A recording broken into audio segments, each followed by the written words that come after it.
Oh, thank you. This podcast is about interview and job search strategies that work. Interview and job strategies at work. The moment you start looking for a job is when you already have one. Always be looking for another job. And as you never know when your company is going to lay you off or go out of business. That's really true, right? A lot of times you never know about your company.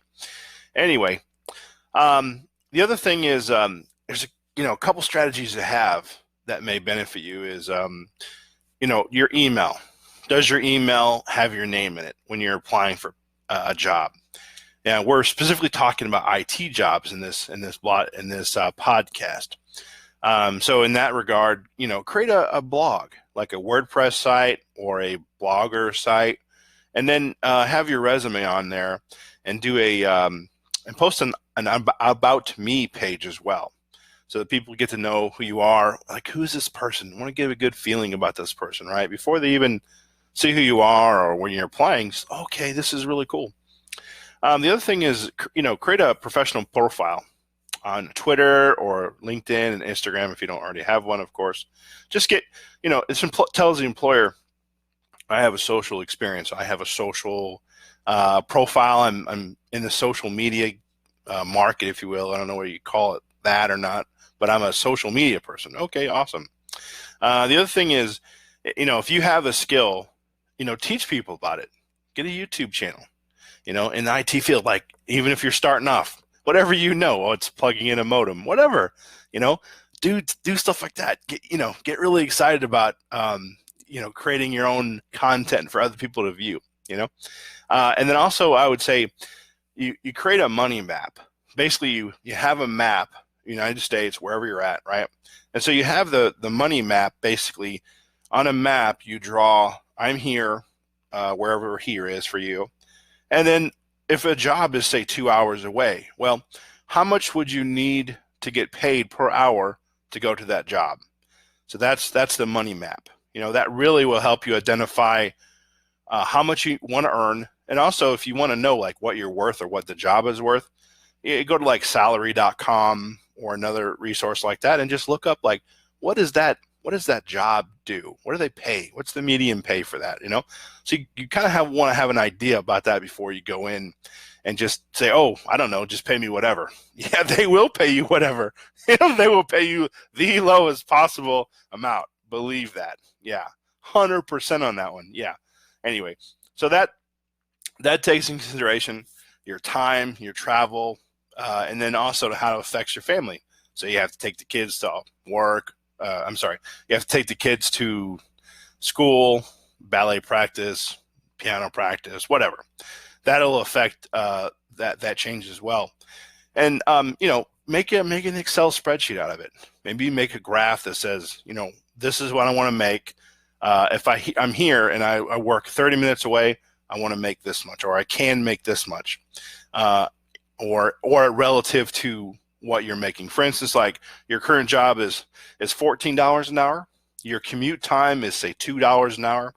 Your new job that you're going to get, which is, an hour away because it's 1 hour back and forth, that's $20 an hour. So your real dollar amount that you're really going to get is more like $18 an hour. So put a dollar amount on that travel. That's really key with that. If you're traveling 4 hours for a job every day, 2 hours one way, figure out if it's making, you make $14 an hour, what would you need to make in order for that to be a realistic thing? Yeah, you want to really talk about that and develop a strategy for that. The other thing is, create like a list, like a tracking list that I've applied at this many job boards, this many companies I put my resume on, so you can track who have I sent my resume to, and also put in there your target rate. I put in this, you've put in this, like, for instance, DICE. You've put in, like, say, whatever your dollar amount is, and make a chart of that and remember it, because a lot of times recruiters will go and say, okay, that's the rate you make, and they'll reference, like, okay, they're going to sometimes base their target off of what you put in that dice.com or whatever, indeed.com, what do you want to make per hour. The other thing is, create like a phone call, an interview tracker list. You can even record calls. That's probably highly recommended. When you have a recruiter that's calling you, or pretty much an interview, when you go over an interview, record that call, and then go over and say, what did I do right? What did I do wrong with that? The phone call, you'll identify who's calling you, what is the location of the job they're calling about, what's the hourly rate they're going to pay, what's the hourly rate you want to pay, what you've told them basically. Also, it tells you like what is the job requirements, what is my expectations, what certifications do I need, and also be keen on your tone of voice. What is your tone saying? Are you really high pitched? Are you talking really fast? Or are you like, okay, let's just calmly talk about this? I know I'm kind of hyper about that, but I'm not the person to be talking about tone, by the way. No way, no possible. Yeah. And probably put like a, I don't know, 1 through 10, let's say. And do you think you got the job? Do you think they'll pay you more money? If it's a face-to-face interview, which is always recommended, what's their body language telling you? What are you reading? How are you reading them? What are they saying? Are they always looking away? Are they, I don't know, not responsive to your discussion? You never know. And then, of course, you listen to your voice tone. I made a talk about that. Do you sound confident when you talk to them, on the phone? Are you like, yeah, I'm really confident about my skills? And probably, it develops your elevator pitch a lot of times. Like, what's my core job skills in 1 minute? Okay, I'm good at this, whatever that is. Okay, good. And you'll identify that because every time you go to an interview and you record yourself, it'll say, okay, I need to work on this. Or, oh, that's nice, and you write it down. You may just start writing down what are your skills, your intro, your elevator pitch, basically. Find out how to remember their names. If you have a mechanism, write it down on a piece of paper. Even when you go there, write it down on a piece of paper. Always have a piece of paper, if you can, ahead of time when you go for a face-to-face, and that says like job interview for this job, whatever that job is. Then you put down, if you know the people you're meeting, put down, I'm meeting these people. This is the time, and then put some questions you might have. Do you offer 401k, for instance, right? Do you have a work from home policy? That's an awesome one to ask, just questions like that, you need to know before you go. Because a lot of times, if you're going from like, say, a McDonald's to an IT, that's one thing. But if you're going from a IT to an IT position, you really want to make sure that the staff and the management, you're not walking into something really crazy, because they may be they may be hiring you to fix their problems, or they need somebody to blame. Either one. Yeah. The other thing is add them to your LinkedIn account after, and then email them. Thank you for the interview. Follow up with them for the interview. It's really important to do that, and always bug them. You always want to bug recruiters. Just bug them. Maybe 3 times, probably. If you don't hear back, because you want to know immediately if they're considering you or not. If you call them 3 times and they say, hey, I don't know your name, I forget your name. Yeah, that's probably not a job for you. They probably don't remember you. They're probably hanging, okay, let's just, because sometimes they don't want to tell you bad news or whatever. These are people, humans after all. So some of them are shy, believe it or not. They're not all, IT recruiters are not IT typically. They were bartenders, or they were, salespeople in some fashion. A lot of times, look at their LinkedIn profile, you'll see that, you'll know what I'm talking about.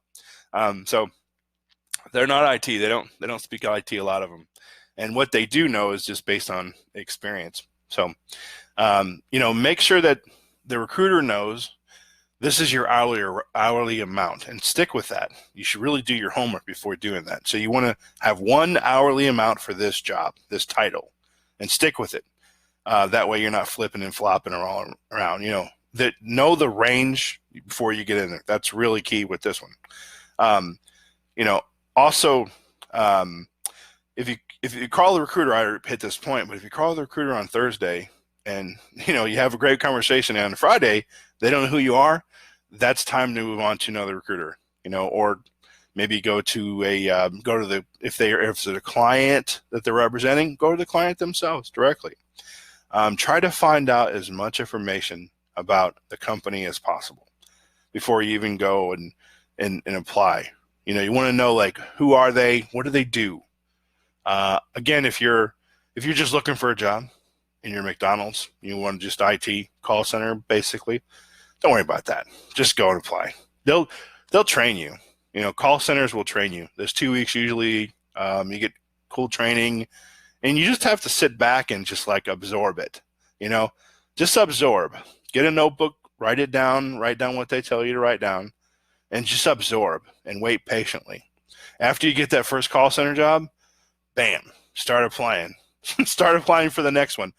And every interview you have, you're going to learn, like, what do I not know about this job? Every interview you go on, you learn, okay, I need to know this technology. You know, for instance, if you're going to call center and you go to help desk, well, I need to know Active Directory for help desk. You would know that by going to an interview. And then, okay, well, you learn Active Directory. You go to like Udemy and what is Active Directory? You Google it, and then you learn it. Okay, good, awesome. And then you download Microsoft Windows, free. You install Active Directory, you know, YouTube, watch the videos, really cool. You learn Active Directory, you learn how to create users, groups, objects. Awesome, you're very cool now. Now you apply for the help desk job. So maybe you went from $10 an hour to, say, $12 an hour call center. Now you're up to $15 an hour help desk. Awesome, look at that. And that was only a matter of a couple of months, because nothing says you can't, you know, jump from a call center job to a help desk job in a month. You know, it's all about you, whatever you want to do. You don't owe these companies anything. Believe that. You know, I know, oh yeah, I'm loyal to the company. I guess in some regard, you know, the IBMers of the world, yeah, that's okay. Some relevance to that. And I don't knock that. That's their deal, right? I'm saying is, if you want to get the most money in IT, you got to move up. You can't stay stagnant. I know people who are worked help desk for like 10 years. Like, what are you doing, dude? Why are you still help desk? Well, I'm comfortable. And they're making like $15 an hour. Hey, that's good for them. Awesome. You know what that means? That means less competition for other folks is what that means. Everybody else doesn't have to worry about that person taking their job because they're not a threat. They're just happy doing what they're doing. No big deal. That's what they want to do. No worries. The other thing I'll say for a job, you go and search for a job and it says, okay, you have to have 2-year degree, associates or whatever. You have to have a CCNA, for instance, right? And you say, okay, well, I can either go to college for 2 years and spend about $9,000. I Googled the national average, about $9K for a 2-year degree, then spend about 3 months of training and about $250 to get your CCNA to get this job. Or you can bypass that whole associate's degree deal nonsense for that job and say, I'm just going to get a CCNA and save about $9,000. And then I'll just get a job at some other competitor of this company, you know? Yeah, I would definitely say that. Yeah, don't make the mistake of thinking that you need to pay money for an associate's degree for a job when you can just easily go get a job at their competitor with certification. Always keep that in mind. What does the job say? Because a lot of jobs say bachelor's degree, associate's degree. You know, if you have the skills, if you have the knowledge, they're going to hire you, irregardless of that degree. I've seen it how many times. Okay, so that wraps up my podcast for this first introduction podcast. I hope you've got some value out of it, and I thank you for listening.